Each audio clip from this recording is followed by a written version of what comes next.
আমি যতদিন বাঁচবো, সুস্থ থাকবো, আমি ততদিনই আসবো। তার কারণ এটা আমার অতি পরিচিত পাড়া, আমার নিজের পাড়ার মতোই। এত সুন্দর কাজ করেছে ওরা।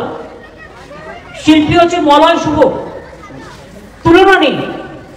আদিবাসীদের আদিম সংস্কৃতি বিভিন্ন জায়গা থেকে, প্রত্যন্ত অঞ্চল থেকে তুলে নিয়ে এসছে এবং মাটির কাজ, খড়ের কাজ, পাটকাঠির কাজ, মানে আমার এক কথায় বলার কোনো শব্দ আমার কাছে নেই।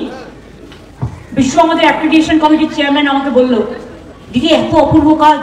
আমি বললাম ওরা করে, তোমরা প্রচার করো না, তোমরা শুধু 4টে ক্লাব নিয়ে বসে থাকো, কিন্তু এই ক্লাবগুলো যে এত ভালো করো, যাবার সময় অবশ্যই ঘুরে দেখবে।